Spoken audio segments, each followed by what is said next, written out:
So did this with the big guy on place, but now we're just kind of letting him make his own decision. Just a bit more of a pressure cooker scenario that we can't always create outside.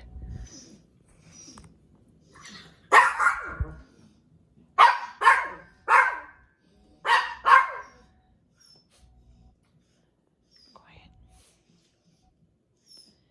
So he's not full on avoiding, he's not outing himself, but he is making some good decisions, but he's loading. You guys can probably see that. Usually we go after the loading, but this is a different type of scenario. We're doing a bit of a setup to fail just to make sure, so like see what type of space he's in. And even though he's making decent decisions, he is loading. He's not recusing himself from the situation. That was not him. Happy, say thank you. Say thank you. Say thank you.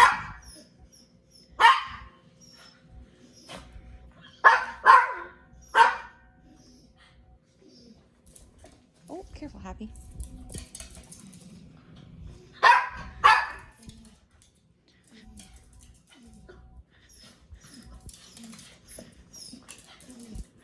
Pretty good.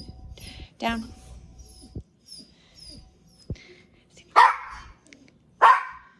Go ahead, do it now. Out.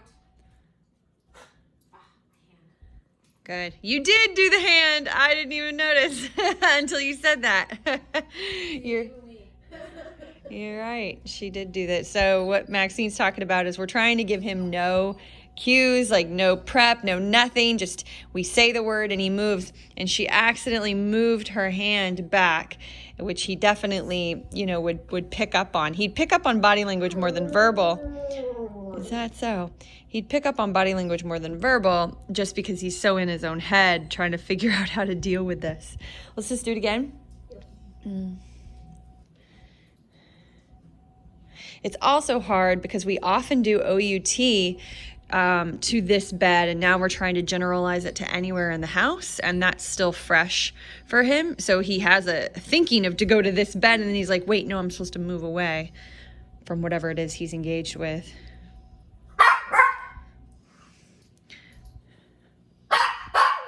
OUT. Out. Nice. So it looks like his instinct when he's uncomfortable is to lay down. So that's a trained obedience command. And so we're going to do this a few times and make it a little bit more solidified to actually move away. Good job, Happy Dog.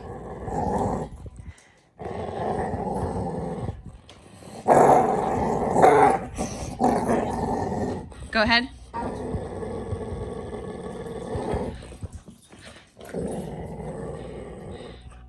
It's almost like he's so clingy to us. He wants to move closer to us, and it's hard for him to move away because he's that uncomfortable. It's easier with Happy. Let's do it again. This time, why don't you cue him? Why don't you cue him at a 5, 6? So maybe that will do a better job of clarity of getting rid of that hesitancy than the correction. Drop it. Good. Gonna throw it this time. Break. Good avoidance. Come on, Dusty. Oh gosh. Out. Yeah, I guide him on that one. He's like, I'm on a bed. He's like, I'm out of here. Drop it. Sit. You see how he's more nervously avoiding? But it was a little bit more of, I have to avoid, rather than building comfort, Keep him standing. We'll see what he does. Break! Go ahead. Yeah, let's leave it at that. I'm gonna bring Dusty closer and do it again, and let's see. Get a little closer to him, and let's see what he does. Go ahead, OUT him.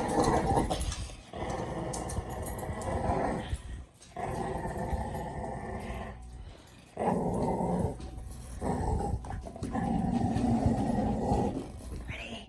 Break. Ha.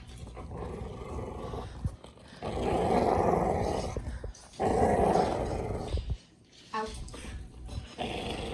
Much better. So he's getting so inside his own head that he was stalling. He didn't do this with Happy, but he was with this level of intensity from Dusty. So we said it. Maxine counted to 2 or 3 in her head, and then she corrected him for non-compliance because he knows what it means. It's just this is such a higher level intensity situation. Drop it. This is such a higher intensity situation that he would rather cling to a human rather than move away. But he's got to learn to problem solve better than that. Let's do it again. Nice.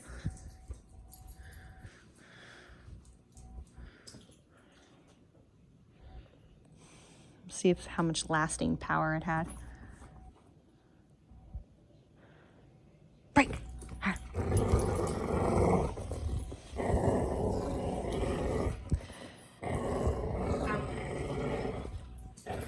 Very nice. Drop it. All right, let's switch it up on him. I'm going to move Dusty to the other side, and let's see if he OUTs to the window or to the other place. Good. Same thing though, correct, like count to 2 and correct if he doesn't do it. Dust, break.